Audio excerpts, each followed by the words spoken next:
ज्ञान गंगा गीता दर्शन पूर्व प्रसंग में आप श्रवण कर रहे थे। भगवान से ही बुद्धि आदि की उत्पत्ति, समस्त भूत आदिकों की प्राणियों की उत्पत्ति, समस्त विश्व ब्रह्मांड की उत्पत्ति। इसका मार्गदर्शन करने के लिए भगवान ने सोचा इसका मार्गदर्शन कौन करेंगे। तो मार्गदर्शन के लिए, समस्त सृष्टि का मार्गदर्शन के लिए भगवान एक और रचना करते हैं। महर्षया सप्तपूर्वे गीता अध्याय 10 और श्लोक 6 में देखिए। महर्षया सप्तपूर्वे चत्वारो मनवस्तथा मदभावा मनसा जाता येषां लोक इमा प्रजाः। भगवान कहते हैं भगवान के संकल्प से महर्षि और सनकादि ऋषि और सप्त ऋषि की उत्पत्ति का कथन। भगवान कहते हैं महर्षया, जो सप्त ऋषि हैं उनकी भी उत्पत्ति मेरे से है। और सप्त ऋषियों से पहले भी ऋषि हुए हैं। वो चार ऋषि हैं, सनक, सनंदन, सनातन, सनत कुमार, जो चारों ही ब्रह्मचारी हो गए थे। उन्होंने शादी ही नहीं की और ब्रह्मचर्य का व्रत लेकर के वो भगवान के भजन में लीन हो गए, भगवान के चिंतन में, भगवान के स्वरूप में लीन हुए। जगत के प्रपंच से उनका कोई मतलब नहीं था। तो महर्षया सप्तपूर्वे, पूर्व में 7 ऋषियों की उत्पत्ति की इस सृष्टि का मार्गदर्शन करने के लिए। तो पहले इनसे सनकादि ऋषियों की उत्पत्ति की।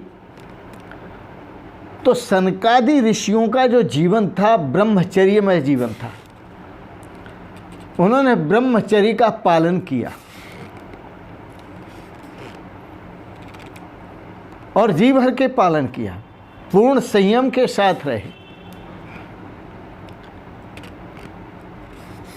भगवान विष्णु, उनको भी उन्होंने साप दे दिया, तो भगवान विष्णु भी उनके साप से पीड़ित होकर के वन वन में राम अवतार लेकर के अपनी पत्नी के पीछे दुखी होते फिरे। पावरफुल थे वो भी। भगवान तो स्वयं अपने आप में पावरफुल है, लेकिन ऋषि भी कम नहीं है, वो भी पावरफुल है। तो सप्तपूर्वे, महर्षया सप्तपूर्वे, मैंने 7 ऋषियों की सृष्टि की और इनसे पहले 4 ऋषि और जिनकी मैंने उत्पत्ति की। उन्होंने ब्रह्मचर्य का पालन किया, सनक, सनंदन, सनातन, सनत कुमार ने। और जो सप्त ऋषि थे उन्होंने इस सृष्टि की वृद्धि में सहयोग दिया। ब्रह्मचर्य के बाद ही गृहस्थ आश्रम आता है और यह सृष्टि उनसे विस्तार को प्राप्त हुई। इसलिए हम सब जो हैं वो ऋषि संतान हैं। न हम किसी ब्राह्मण की संतान है, न क्षत्रिय की संतान है, न वैश्य की संतान है, न शूद्र की संतान है। हम ऋषि संतान हैं। सभी जितना भी भारतवर्ष है या जो भी देश है, सब ऋषि संतान है। ऋषियों से अतिरिक्त कुछ नहीं। मदभावा मानसा जाता, मनवस तथा 14 मनु हुए। हर एक मन्वंतर में एक मनु हुए और 14 मनु हुए और 14 मनुओं ने सृष्टि की। जब सृष्टि का प्रलय हो जाता था, एक के बाद दूसरे मनु पुनः सृष्टि करते थे और फिर दूसरे के बाद तीसरे मनु, तीसरे के बाद चौथे मनु, इस तरह से 14 मनु हुए। मन्वंतर का वर्णन श्रीमद् भागवत में बहुत सुंदर आता है। तो मदभावा मानसा जाता, ये मेरे मन के संकल्प से उत्पन्न हुए। ऐसा लोक इमा प्रजा, और इनसे ही यह प्रजा उत्पन्न हुई। उन सप्त ऋषियों से और मनु आदि से ही ये समस्त सृष्टि उत्पन्न हुई।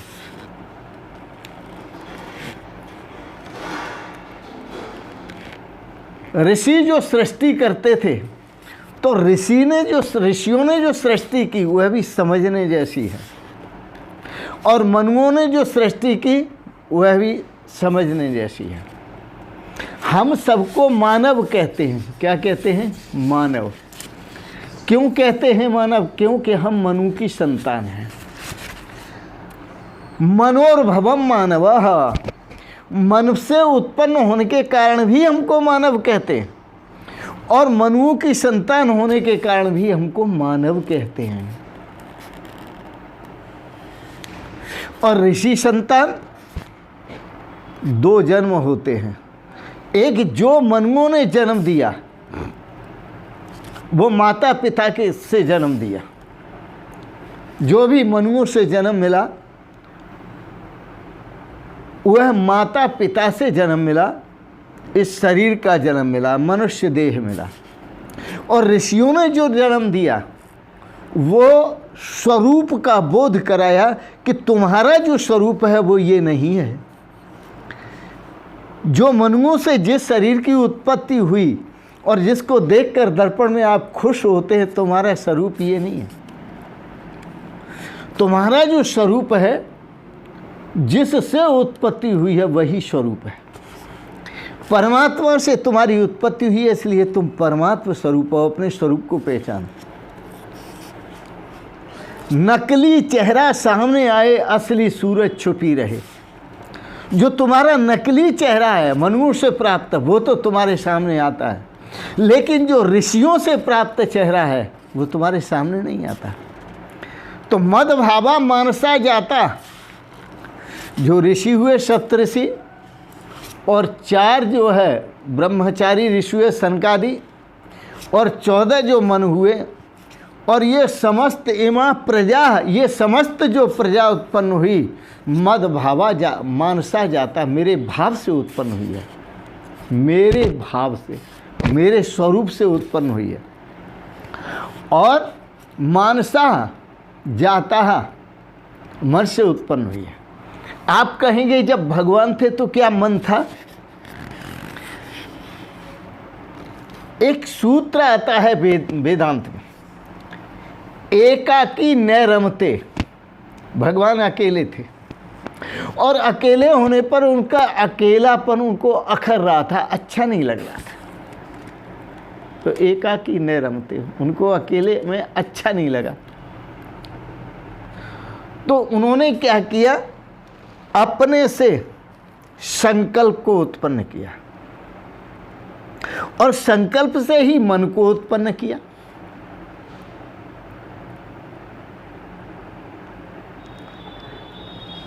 आपने रामचरितमानस में पढ़ा होगा, निज इच्छा निर्मित तनु। भगवान ने अपने शरीर का निर्माण जो किया वो निज इच्छा, अपने संकल्प से किया, अपनी इच्छा से किया। वो मायाकृत नहीं है। मायाकृत गुण दोषमय विश्व कीन करतार। उन्होंने यह समस्त विश्व माया से और मायाकृत गुण और दोषों से युक्त बना दिया, लेकिन खुद माया से भी रहते हैं, दोषों से भी रहते हैं, और गुणों से भी रहते हैं। ये समझने की बात है। तो मद भावा मानसा जाता, संकल्प उत्पन्न हुआ, संकल्प जायते मन। भगवान ने अपने संकल्प से ही मन को उत्पन्न किया,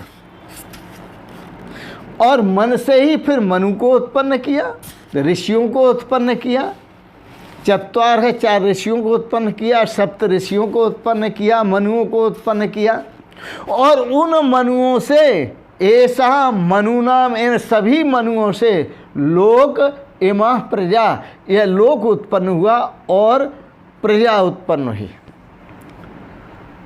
तो प्रभव प्रलय स्थानम माम अव्ययम, जो प्रलय का, प्रभव उत्पत्ति का और प्रलय का और पोषण का स्थान है, वो मुझे अविनाशी परमात्मा को जान। बड़ा सुंदर है। तो भगवान श्री कृष्ण ने बड़ा सुंदर तरीके से स्पष्ट किया। पुनः श्लोक देखें।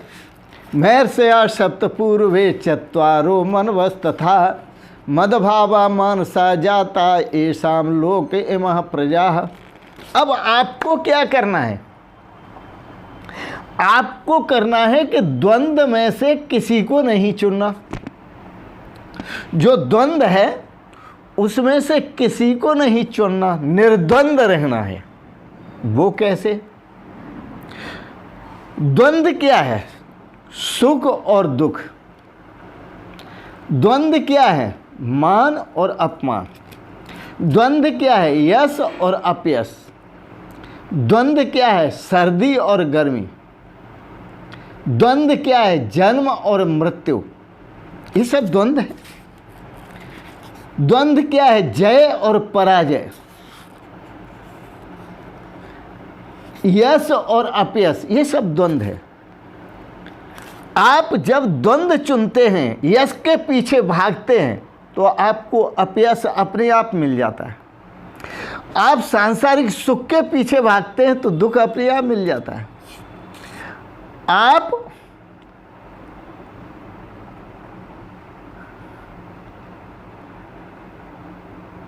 जय के पीछे भागते हैं तो पराजय अपने आप मिल जाती है। आप लाभ के पीछे भागते हैं तो हानि अपने आप मिल जाती है। इसलिए द्वंद्व नहीं चुनना। आप जीना चाहते हैं, जन्म चाहते, जीना चाहते हैं, लेकिन मृत्यु अपने आप मिल जाती है। इसलिए द्वंद्व नहीं चुनना।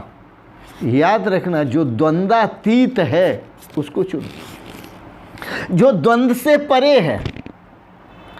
क्योंकि जहां परमात्मा का स्वरूप है वहां कोई द्वंद्व नहीं है, निर्द्वंद्व अवस्था है। न वहां कोई जीत है, न कोई हार है, न वहां कोई यश है, न कोई अपयश है, न वहां कोई दुख सुख है, न दुख है, न वहां कोई जय है, न पराजय है, न वहां कोई जन्म है, न मृत्यु है। आप द्वंद्व को न चुने, ये हमारा निवेदन है। और यदि आपकी समझ में न आए तो सतगुरु से मिले। सतगुरु से, सतगुरु का अर्थ होता है सच्चे गुरु, इसलिए उनको सतगुरु का है। गुरु तो बहुत है इस संसार में, लेकिन कई को तो खुद को ही ज्ञान नहीं है स्वरूप का। हम आपको संकेत करते हैं, संदेश देते हैं एक पद के द्वारा। कबीर दास जी ने एक बहुत सुंदर भजन लिखा है। वह भजन क्या है? बहुत सुंदर भजन है। साधो सो सतगुरु मोहि भावे, साधो सो सतगुरु मोहि भावे। राम नाम का भरे भरे प्याला, राम नाम का भर भर प्याला, पीबे और पिलावे।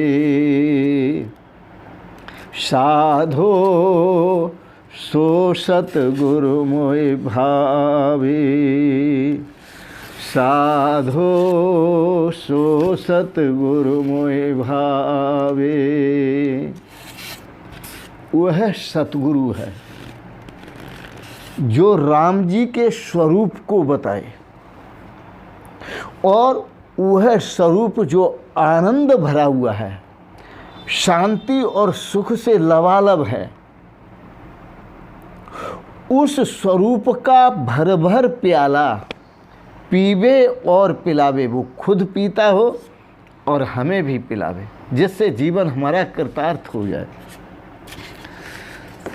तो बड़ा सुंदर है। साधो सो सतगुरु मोहि भावे, बड़ा सुंदर है। तो ऐसे जो सतगुरु होते हैं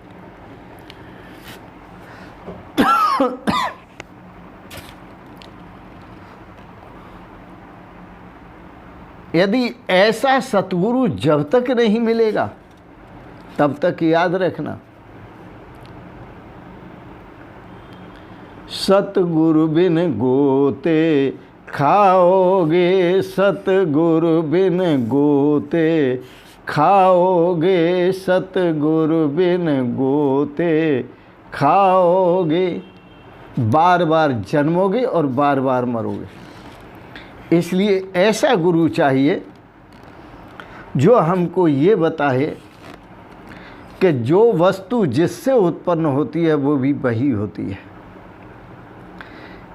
यदि मिट्टी से घट आदि बर्तन उत्पन्न हुए तो वो मिट्टी ही है, सोने से आभूषण उत्पन्न हुए तो वो सोना ही है, यदि लोहे से शस्त्र उत्पन्न हुए वो लोहा ही है, यदि श्वेत सूत से वस्त्र उत्पन्न हुए तो वो सूत ही है, यदि जल से फैन बुदबुद झाग तरंग उत्पन्न हुए तो वो जल ही है।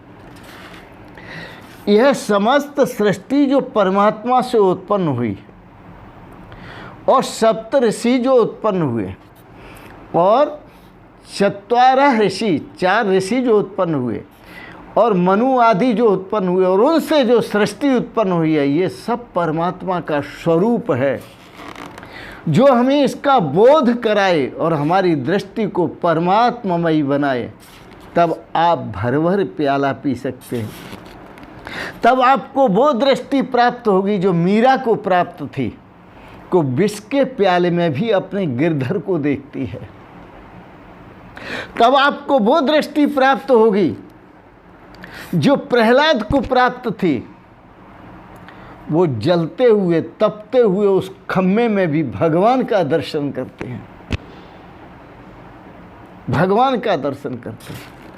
और खम्भे ही में ही नहीं, खड़ग में भी, तलवार में भी। जब खम्भे से बांध कर कहा, बोले खम्भे को पकड़ो, अब मैं तुम्हें मारता हूँ अपनी तलवार से। देखे दूसरे मार रहे थे, नहीं मार रहे थे। उन्होंने देखा मैं कैसे पकड़ूं, ये तो खंभा लाल हो रहा है अग्नि से। उसमें भगवान के दर्शन हुए और उन्होंने खंभा पकड़ लिया।